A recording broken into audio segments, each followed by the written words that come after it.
Okay, the last of the component parts here. The transistors we put in before,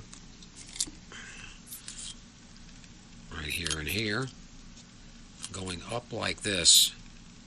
There's a 3.9K, that's orange, white, red.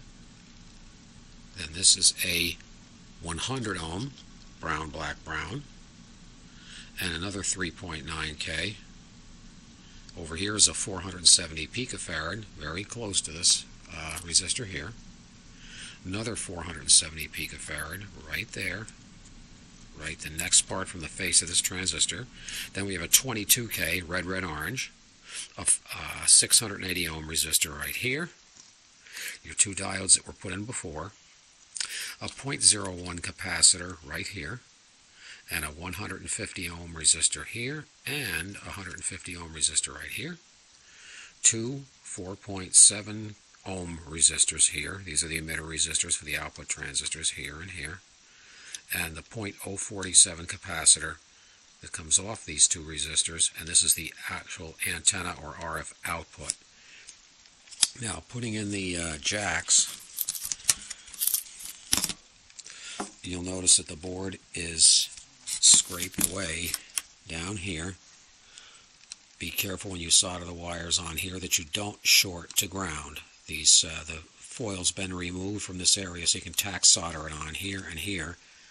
The one wire comes up and goes to this connection right here, and the other wire goes over to right there, and that's your audio input. The ground of the jacks solder directly to the PC board. The crystal socket, it's going to go right in here. I got the board upside down. Let's put it the right way up. Here's the crystal socket. It's a modified IC socket. It has an opening on this side. Put it in this way so it straddles this 47K resistor.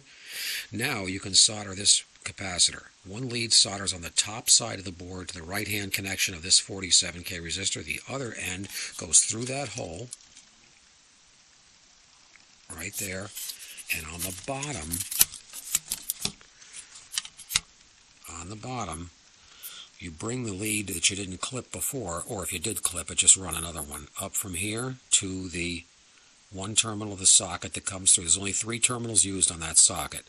There's one, then run a jumper from the other terminal of the socket to the this line right here, and then the third one is a ground terminal right here.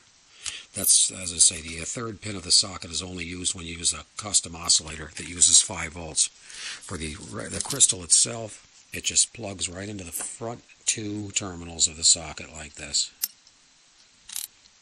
That's all you got to do, and then it's ready to fire it up.